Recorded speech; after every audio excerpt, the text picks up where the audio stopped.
과세표준과 세율 보겠습니다. 과세표준이란 납세 의무자가 납부해야 할 세액의 산출 기준이 되는 과세 대상, 즉 과세 물건의 금액으로 할 거냐 또는 수량으로 할 거냐. 금액으로 하는 걸 보고 종가세, 수량으로 하는 걸 보고 종량세라고 이렇게 표현합니다.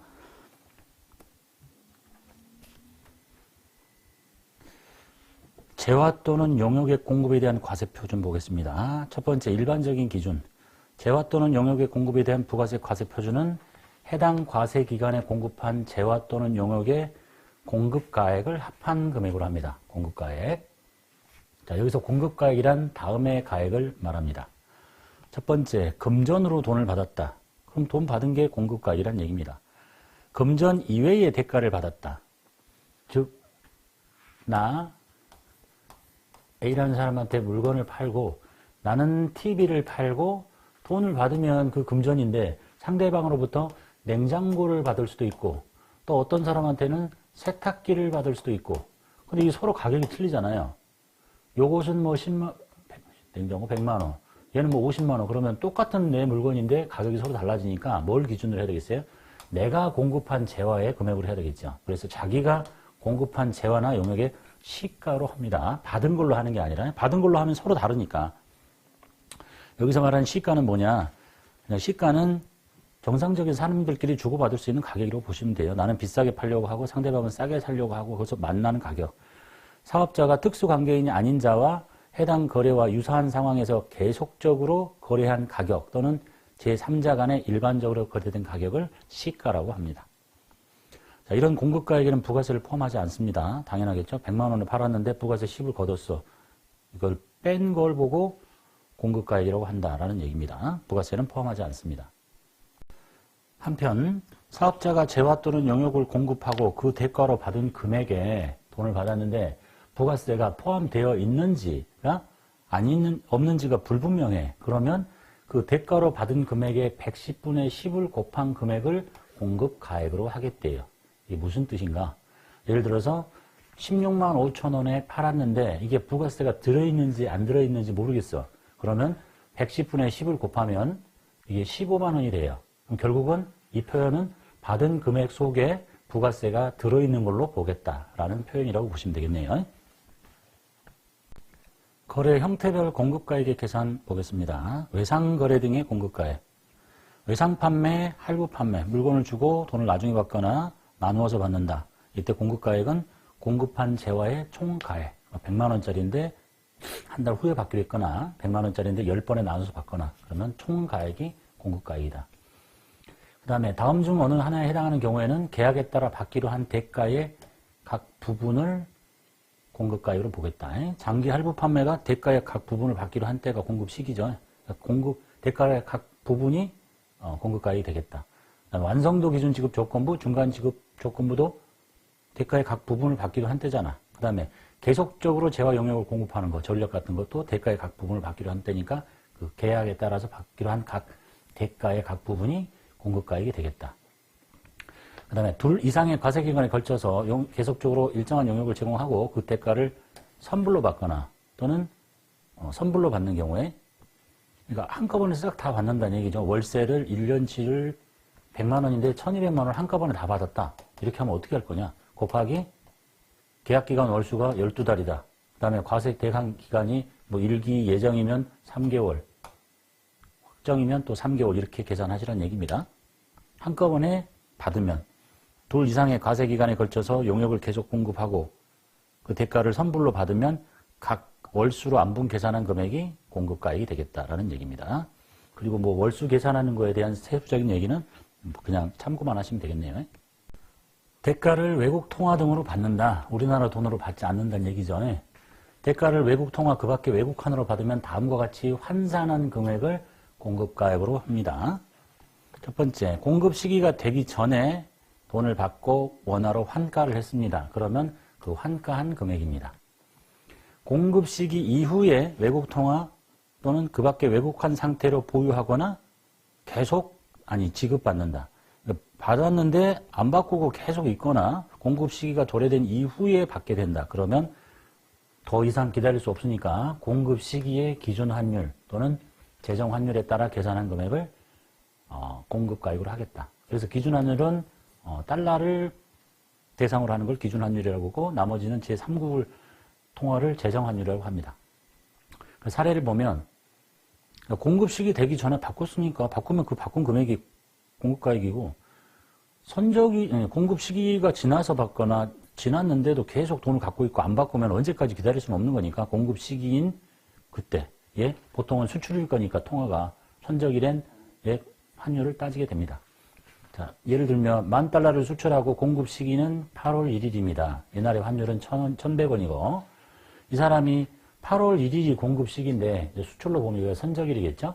7월 1일에 돈을 받아가지고 환가를 했어요. 그때 환율은 달러는 1,000원이야.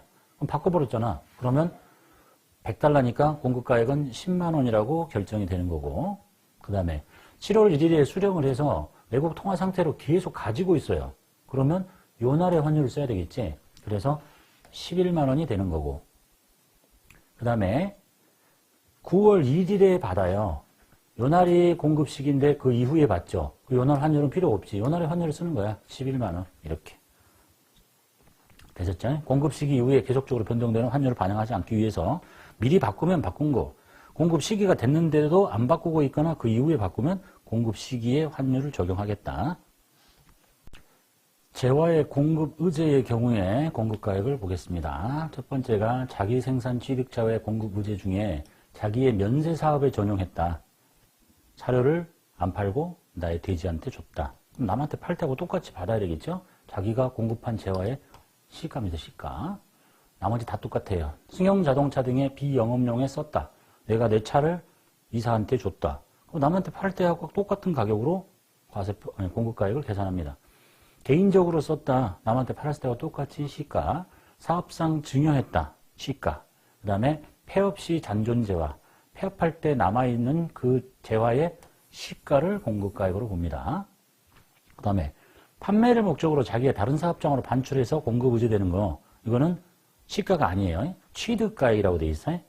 그러니까 내가 화장품 대리점을 하는데 여기서 사오고 판매를 목적으로 다른 사업장으로 보내고 팔잖아요. 여기서 이렇게 보내는 금액을 처음에 네가 저기서 사온 금액 원가를 그대로 이렇게 보내도 돼. 그럼 결국은 원가로 보내든 퍼센트를 좀 올려서 보내든 매출이 느는 거고 매입이 느는 거니까 결과는 똑같아져요. 그래서 취득가액을 하시거나 다만 네가 취득가액에 일정액을 더해서 공급하면 자기의 다른 사업장에 반출하면 그 취득가액에 일정액을 더한 금액을 공급가액으로 본다라는 얘기입니다. 그러니까 원가로 보내도 되고 원가에 뭐 10%의 이익을 더 붙여서 보내도 되고 그래서 결국은 결과는 똑같아지죠. 원가로 보내는 것과 여기다가 약간의 퍼센트를 올리면 얘는 매출이 커지고 얘는 매입이 커지니까 결과적으로 똑같아지는 거예요.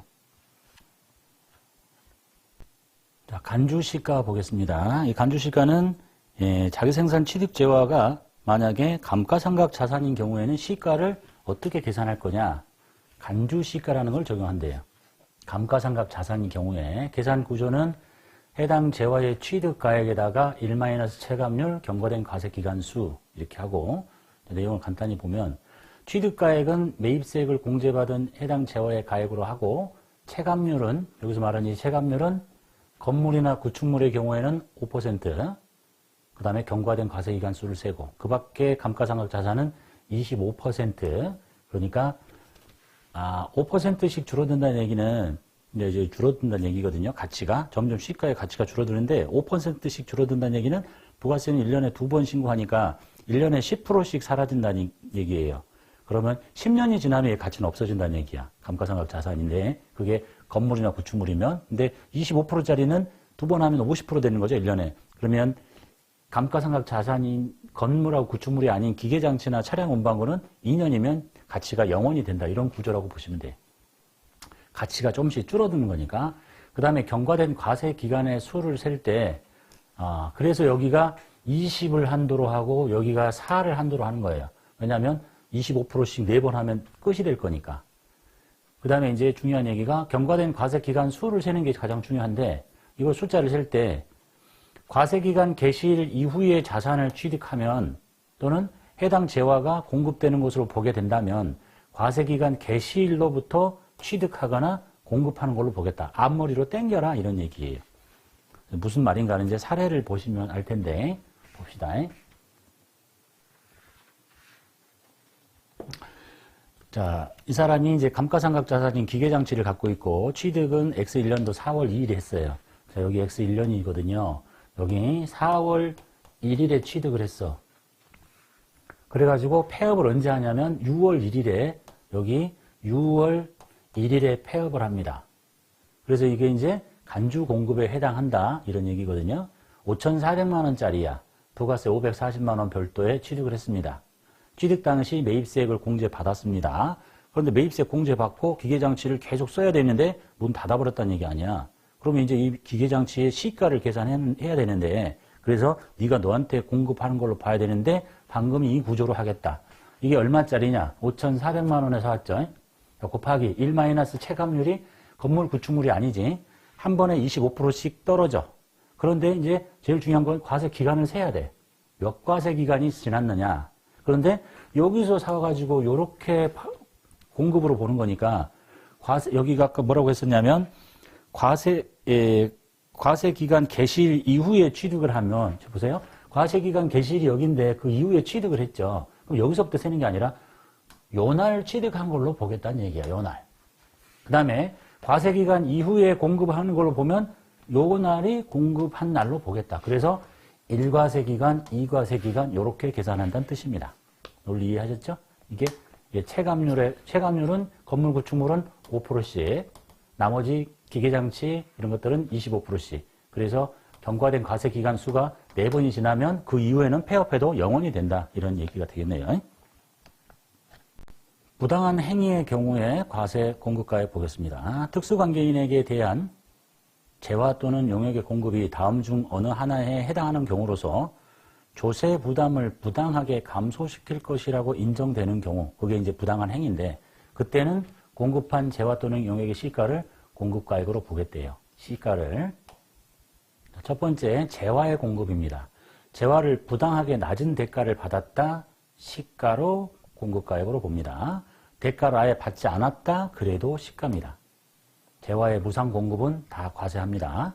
자, 용역을 부당하게 낮은 대가를 받았다, 그러면 시가로 갑니다.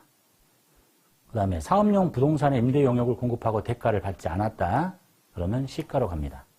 자, 이런 얘기에 재화의 공급은 대가를 받지 않아도 공급이고 부당하게 낮게 받아도 다 공급입니다. 시가로. 그런데 용역은 대가를 받지 않으면 과세하지 않습니다. 왜냐하면 찾아낼 수가 없어. 그런데 문제는 이거야. 낮은 대가를 받았다는 얘기는 대가를 조금이라도 받았다는 얘기거든요. 대가를 조금이라도 받으면 기록을 할 거란 말이야. 그러면 걸리는 거야. 아예 안 받으면 기록을 안 할 테니까 과세하지 않는데 조금이라도 받으면 낮게 적었지. 그러면 시가로 가겠다. 그런데 받지 않아도 과세하는 게 있다고 했죠. 특수관계인에게 부동산 임대 용역을 공급하고 대가를 아예 안 받아. 그래도 신고를 해야 돼. 그게 시가로 간다는 얘기가 되겠습니다. 공급가액의 포함 여부 보겠습니다. 자, 공급가액은 대금, 요금, 수수료 그 밖에 어떤 명목이든 상관없이 재화 또는 용역을 공급받는 자로부터 금전적 가치가 있는 것을 모두 다 더합니다. 그게 공급가액이야. 명칭이 뭐가 됐건. 이런 공급가액에 포함되는지 여부를 다음과 같다. 여부를 예시하면 다음과 같다. 이런 얘기네요. 공급가액에 포함된다는 얘기는 세금계산서를 끊을 때 그 금액을 끊어야 된다는 얘기고 부가세 신고를 해야 된다는 얘기입니다. 자, 보세요. 장기 할부 판매 또는 할부 판매에 이자 상당액이 있어요. 이 물건을 그냥 현금 받고 팔면 100만 원일 수 있는데 그럼 이게 공급가액이겠죠. 근데 이게 할부로 여러 번에 나눠서 긴 시간 동안 받게 돼. 그러면 결국은 정상적으로 파는 사람이 100으로 팔았다면 그 상당한 만큼의 이자 상당액을 받아낼 거야. 그래서 그냥 현금 받으면 100인데 할부로 하면 120만 원이라고 쳐봅시다. 자, 그럼 이게 할부 판매 이자 상당액이지. 그럼 부가세 신고할 때 이게 공급가액에 포함되지 않는다면 그냥 100만 원짜리 세금계산서를 끊어 신고하고 20은 그냥 별도로 받으면 돼. 그런데 포함된다고 돼 있잖아. 그러니까 120만 원이라고 하고 부가세 12만 원을 걷어서 내야 된다는 뜻입니다. 장기 할부 판매 이자 상당액 포함됩니다. 그 다음에 대가의 일부로 받는 운송보험료, 산재보험료 또는 운송비, 포장비, 하역비 자, 원래 대가에다가 이런 거죠. 뭐 예를 들면 우리 회사는 반경 10km 안에는 운송비 안 받고 이렇게 보내드리는데 그게 넘쳐나면 반경 몇 킬로당 얼마씩 돈을 더 받겠습니다. 그래가지고 대가를 추가로 더 받아. 100에 팔아야 되는데. 그럼 이거 어떻게 할 거냐? 100하고 운송비 그냥 가져갈 거냐? 아니다. 대가의 일부로 받는 게 운송비, 포장비, 하역비, 운송보험료, 산재보험료가 있다면 이것도 과세표준인 공급가액에다가 포함시켜서 세금계산서 발행해라 이런 얘기입니다. 그 다음에 개별소비세, 교통에너지 환경세, 주세가 과세되는 재화 또는 용역에 대해서는 해당 개별소비세, 교통에너지 환경세, 주세 및 교육세, 농어촌 특별세 상당액도 다 합쳐서 세금계산서를 발행해라 라고 보시면 되겠네요. 자주 나오는 겁니다. 장기 할부 판매 이자 상당, 대가 일부로 받는 운송비, 포장비, 하역비, 운송보험료, 산재보험료, 그 다음에 개별소비세, 주세, 교통에너지 환경세 다 과세표준의 공급가액에 포함해서 세금계산서를 꺼내야 된다. 공급가액에 포함되지 않는 금액, 그것도 시험에 잘 나옵니다. 재화나 영역을 공급할 때 그 품질이나 수량, 인도 조건 또는 공급 대가의 결제 방법이나 그 밖의 공급 조건에 따라서 통상의 대가에서 일정액을 깎아주는 거. 그게 이제 매출 애누리죠. 품질에 하자가 생겼거나. 그럼 우리 회계학상으로도 매출했는데 애누리가 생기면 매출액을 줄이듯이 팔아가지고 100에 팔았는데 100짜리인데 보니까 상대방이 도착해서 봤더니 하자가 있어. 그래서 90에 갑시다 했어요. 그러면 100만 원짜리 세금계산서를 끊어서 부가세 10을 걷고 돈을 90을 받을 게 아니라 그냥 90짜리 세금계산서를 발행해라 이런 뜻입니다. 그게 매출 애누리, 매출 환입 똑같죠? 100에 팔았는데 돌아왔어요. 문제가 생기면 다 돌아왔어. 그럼 어떻게 되겠어요? 결국은 마이너스 세금 계산서 끊어서 다 없애버리는 겁니다. 매출 환입 및 애누리, 그 다음에 이쪽에 보면 매출 할인. 공급에 대한 대가를 약정 기일 전에 받았다는 이유로 사업자가 당초 공급가액에서 할인해 주는 거. 그러니까 100에 팔았다가 세금 계산서를 끊었어요. 근데 갔더니 하자가 있어. 10을 깎자. 아니면 10이 돌아와.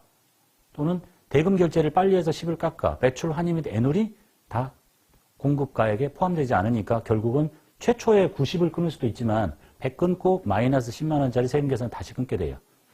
그래서 공급가액에 포함되지 않는다는 뜻입니다. 매출 환입 및 애누리, 매출 할인. 그렇게 기억하시면 되겠고. 그 다음에 공급받는 자에게 도달하기 전에 파손되거나 훼손되거나 멸시된 재화의 가액. 100만 원짜리 물건을 싣고 가다가 고속도로에서 넘어졌어, 차가. 그래서 다 깨졌어. 이걸 신고하라고 하면 되겠습니까?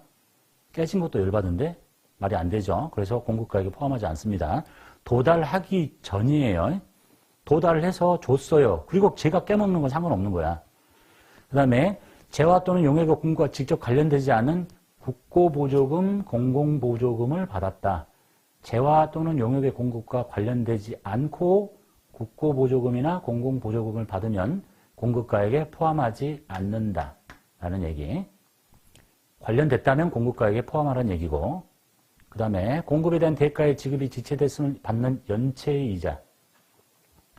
자, 100만 원짜리를 팔았습니다. 한 달 후에 돈을 주기로 했습니다. 근데 안 줍니다. 안 주니까 이때부터 연체이자를 붙이기 시작합니다. 그래서 돈을 10만 원을 더 받습니다. 그러면 이 10만 원에 대한 연체이자를 세금계산서를 끊을 거냐? 그 연체이자는 재화의 공급과 아무 상관이 없는 거지. 그냥 금융거래인 것 뿐이지. 그래서 공급가액에 포함되지 않습니다. 그렇게. 그래서 정리하면 공급가액에 포함되지 않는 것은 매출 환입 및 애누리 매출 할인. 회계하고 똑같다. 상대방한테 가기 전에 깨진 거 공급가액으로 포함시키지 않는 게 당연하다. 그 다음에 재화나 용역의 공급과 관련되지 않고 국고보조금이나 공공보조금을 받는 것들은 과세 공급가액에 포함하지 않는다. 그 다음에 연체이자 성격으로 돈을 받아내는 것은 세금계산서 끊는 대상이 아니다. 이렇게 보시면 되겠네요. 공급가액에 포함되지 않는 금액 중에 세부사항을 보겠습니다. 사업자가 음식, 숙박, 용역이나 개인 서비스를 용역을 공급하고 내가 음식, 숙박, 서비스 제공합니다. 그 대가와 함께 뭐 음식값 받을 텐데 함께 종업원의 봉사료를 세금계산서, 영수증 등 신용카드 등에 의해서 대가와 구분해서 적습니다. 그러니까 뭐 음식값이 30만 원 하고 그 다음에 봉사료 이렇게 적었다는 얘기죠. 봉사료 뭐 5만 원 이렇게. 그렇게 해서 해당 종업원에게 지급한 사실이 확인이 돼, 이 봉사료가. 그러면 이거는 공급가액에 포함하지 않습니다. 그러니까 적을 때 몰래 이제 식사대와 봉사료가 구분이 되어 있지만 이 봉사료를 그 종업원에게 줬다는 사실이 확인되면 이거는 공급가액에다 포함하면 안 되겠죠. 다만 사업자가 그 봉사료를 자기의 수익금액으로 하겠대. 그럼 어쩔 수 없는 거지. 봉사료, 구분 기재된 봉사료, 공급가액에 포함하지 않습니다. 지급한 사실이 확인되면. 그 다음에 통상적으로 용기 또는 포장을 해당 사업자에게 반환할 걸 조건으로 그 용기 대금과 포장 비용을 공제한 금액으로 공급받는 경우에 그 용기 대금과 포장 비용은 공급가액에 포함하지 않는다. 이런 거죠. 이제 내가 음식점을 하는데 주류 회사에서 이렇게 박스에다 담아주잖아, 술을. 병을, 이렇게 맥주 같은 게 왔다가 가잖아요. 그런데 이제 여기서 말하는 것은 반환 조건부 용기대금이라는 얘기예요. 원래 이제 술값만 하면 10만 원이고, 이 박스 값이 만 원이라고 봅시다.